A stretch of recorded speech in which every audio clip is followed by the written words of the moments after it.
ఓం సాయిరామ్. అమ్మ బిడ్డలందరికీ నమస్కారం ఫ్రెండ్స్. ఎలా ఉన్నారు? ఏం చేస్తున్నారండి? అందరూ బాగున్నారు కదూ. మన సాయినాథుని దేవలన అమ్మవారి దేవలన అందరూ బాగున్నారని మనస్ఫూర్తిగా అమ్మకు నమస్కారం చేసుకుంటే ఈ వీడియో అయితే స్టార్ట్ చేస్తూ ఉన్నాను ఫ్రెండ్స్. ఇక ఈరోజు వీడియోలో మనం చూడబోయేది ఏంటి అంటే కనుక, మనకు దిక్కు తోచని పరిస్థితుల్లో ఉన్నప్పుడు, భరించలేని కష్టాల్లో ఉన్న నిద్రపోయే ముందు అమ్మని ఈ విధంగా పిలవండి ఫ్రెండ్స్. తప్పకుండా మీకు ఆ కోరిక అనేది తీరటమే కాకుండా మీకు ఉన్న సమస్య నుంచి ఆ తల్లి ఇట్టే బయటపడేస్తుంది మిమ్మల్ని. మీ సమస్య ఎలాంటి సమస్య అయినా సరే పరిష్కారం తీరుస్తుంది.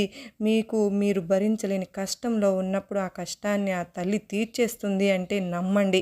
కనుక ఇలాంటి ఎంత క్లిష్ట పరిస్థితుల్లో అయినా సరే రాత్రి పడుకుని పోయేటప్పుడు అమ్మని, కనకదుర్గమ్మ తల్లిని ఈ విధంగా పిలిచినప్పుడు తప్పకుండా మీకు అమ్మవారు సహాయం చేస్తారు ఫ్రెండ్స్. ఇంకెలాంటి అనుమానము లేకుండా, భయం పెట్టుకోకుండా ఆ తల్లి మీద భారం వదిలేసి ఆ తల్లిని పిలిచి మీ కష్టాన్ని చెప్పుకున్నారు అంటే కనుక తప్పకుండా మీ కోరిక అనేది తీరిపోతుందండి. ఎలాంటి క్లిష్ట పరిస్థితుల్లో ఉన్న ఆ సమస్య నుంచి మీరు బయట పడిపోతారు. మనకున్న కలియుగం, ఈ కలియుగంలో పిలవగానే పలికే దైవం కనకదుర్గమ్మ తల్లి. చూడటానికి ఉగ్ర రూపమైనా కూడా మనం పిలవగానే వెంటనే వస్తుంది. అంతేకాకుండా మన బాధలు తీరుస్తుంది. మనకున్న కోరికలు తల్లి నెరవేర్చు అంటే నెరవేరుస్తుంది. ఎలాంటి శోధన ఇలాంటివి ఏమీ లేకుండా నా బిడ్డలు అన్న ఒకే ఒక్క మనం చూపే ఆ భక్తి మునిలో ఆ తల్లి మన కష్టాల నుంచి బయటపడేస్తుంది. మనకు కనకదుర్గమ్మని నమ్ముకోవాలి, కానీ ఆ తల్లి మనల్ని ఎప్పుడు కూడా చెయ్యి వదలదు ఫ్రెండ్స్. అలాంటి ఆ కనకదుర్గమ్మ తల్లిని తలుచుకున్నప్పుడు మనకు సహాయం చేయకుండా ఎలా ఉంటుంది చెప్పండి. మనం ప్రతిరోజు కూడా ఏదో ఒక పనిలో మునిగిపోయి ఆ దైవం అంటే దేవునికి దండం పెట్టుకోవడం ఇవన్నీ అందరికీ కుదరకపోవచ్చు. వాళ్ళ వర్క్స్ అనేవి ఎప్పుడో ఉదయం వెళ్తే ఆ ట్రైన్ పట్టుకుని బస్సు పట్టుకుని సాయంత్రం అయిపోతుంది. మాకు పూజలు లేవు, మేము వ్రతాలు అట్లాంటివి టెంపుల్స్కి కూడా చాలా రేర్గా వెళ్తూ ఉన్నాము, కానీ మాకు అనేక ప్రాబ్లమ్స్, ఆ ప్రాబ్లమ్స్ నుంచి బయటపడాలి అనుకునే వాళ్ళు ఎంతోమంది ఉంటారు. ఎట్లాగున్నా సరే రాత్రి లోపల మనం ఇంటికి వస్తాం, చక్కగా భోంచేసి మన పనులు పూర్తి చేసుకుని నిద్రపోతాం కదా. ఆ నిద్రపోయే ముందు ఒక 2 నిమిషాలు అమ్మతో ఈ విధంగా ఆ అమ్మని ఈ విధంగా పిలిచి చూడండి. మీ కష్టం మాయం అవ్వకపోతే అప్పుడు అడగండి, ఆ తల్లికి చెప్పుకోవాలే కానీ తప్పకుండా మన కష్టం అనేది మటు మాయం చేసేస్తుంది. ఎన్ని రోజులు ఇలా పిలవాలి అని అనుకుంటారేమో. మీ కష్టం తీరేంతవరకు పిలవండి. ఎన్ని రోజులు ఆ తల్లి మనకు శోధన అనేది ఇవ్వదండి. మన భక్తిని పరీక్షించి వెంటనే ఆ తల్లి మనకు కరుణించి కటాక్షం అనేది కురిపిస్తుంది. కనుకనే మన పనులన్నీ పూర్తి చేసుకున్నాక మీరు బెడ్ మీద పడుకుంటారు కదా, చాప మీద పడుకుంటారా, ఒట్టి మంచం మీద పడుకుంటారా, లేదా కొంతమంది దివానాలు పడుకుంటారా, ఎక్కడ పడుకున్నా సరే ఇక ఆ తల్లికి మీ బాధను చెప్పుకోండి. ఆమెను పిలుచుకుని ఇప్పుడు చెప్పే విధంగా మీరు పిలిచి తర్వాత నిద్రపోండి. మీకు తెల్లవారాకే మీకు ఏదో ఒక సొల్యూషన్ అనేది దొరుకుతుంది ఫ్రెండ్స్. ఇలా ప్రతిరోజు మనం ఏదో ఒక ప్రాబ్లంతోనో ఏదో ఒకటి సమస్యతోనో సతమతం అయిపోతూ ఉన్నప్పుడు ప్రతిరోజు ఆ తల్లి మన ఇంట్లో ఒక అమ్మగా, తండ్రిగా, మన అన్నగా, మన సహోదరిగా, మన స్నేహితునిగా, ఆ దైవంగా మనం అమ్మనే భావించి ఆ అమ్మకి మన కష్ట నష్టాలు చెప్పుకున్నప్పుడు, కష్టమైన సంతోషమైన ఆ తల్లితో పంచుకొని ఉన్నప్పుడు తప్పకుండా వింటుందండి. మనం కష్టపడి పనిచేసి వచ్చి మన కష్టం మన అమ్మకు చెప్పుకుంటాం, నాన్నకు చెప్పుకుంటాం, మన నాన్నకు అక్కకు చెప్పుకుని మన బాధను తొలగించుకుంటూ ఉంటాం. అదేవిధంగా మన సంతోషాన్ని కూడా మనం వాళ్ళతో రాగానే పంచుకుంటూ ఉంటాం.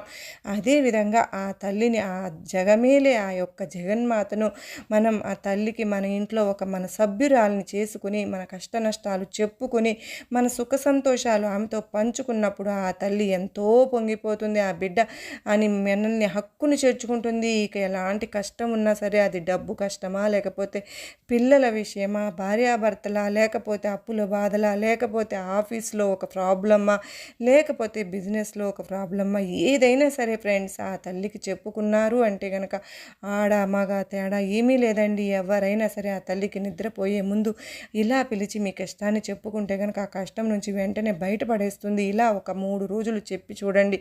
మీకు కష్టం కనిపించకుండా ఉండదు. తప్పకుండా మీరే నాకు కామెంట్ చేస్తారు. ఇలా తప్పకుండా చేసి చూడండి. ఇక ప్రతిరోజు కూడా మనం ఏదో ఒక ప్రాబ్లంతో ఫేస్ చేస్తూ ఉన్నప్పుడు ఆ తల్లిని పిలిచినప్పుడు మనకు ప్రాబ్లమే ఉండదు. ఆ భారం అంతా అమ్మ మీద వదిలేసి మనం రిలాక్స్గా ఉండవచ్చు. కనుక ఏంటి మనం పెట్టే భక్తి నమ్మకం ఆ తల్లి మీద పెడితే చాలు, కనకదుర్గమ్మ కదలి వచ్చి మన సమస్యను తొలగించేస్తుంది అంటే నమ్మండి.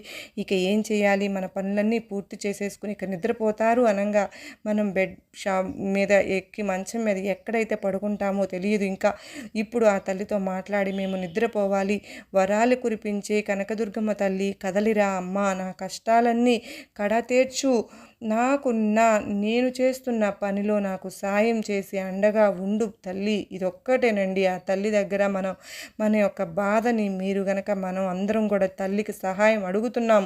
అమ్మని పిలిచి మనం అమ్మని అడుగుతాం కదా, అమ్మ నా వల్ల కాదు, నాకు ఇది నువ్వు చేసి పెట్టవు అని మనం తల్లిని ఎలాగ అడుగుతామో అలాగే వరాలు కురిపించే అమ్మ కనకదుర్గమ్మని కదిలిరా, నా కష్టాలను కడతీర్చి నేను చేసే పనుల్లో నాకు సాయంగా ఉండు, నా ప్రాబ్లమ్స్ అన్నీ కూడా నీదే బాధ్యత తల్లి అని అమ్మను ఖచ్చితంగా వేడుకున్నప్పుడు కదిలి వస్తుందండి. తప్పకుండా ఇలా చెప్పుకొని చూడండి, ఆ రోజు నుండి మీ లైఫ్ సూపర్గా ఉంటుంది.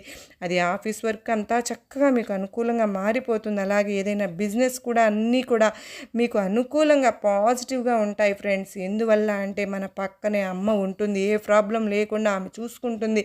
మనకు ఆ నమ్మకం వచ్చినప్పుడు కాన్ఫిడెంట్గా మన పని మనం చేసుకుంటూ ఉంటాం కదా. కనుకనే పడుకునే ముందు ఆ తల్లిని ఇలా పిలిచి చెప్పి చూడండి, మనకున్న కష్టాలు ఏమీ ఉండవు, అంత సుఖంగా లాభంగా ఇవే సంతోషంగా జీవితంలో ఆ తల్లి ఉంటుంది.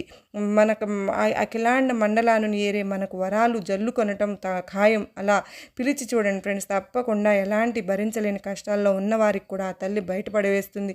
అది ఈరోజు మనకు మన అమ్మ ఇచ్చే సందేశం. అయితే ఈ సందేశం మీ అందరికీ నమ్మకాన్ని ధైర్యాన్ని కలిగించింది కదూ.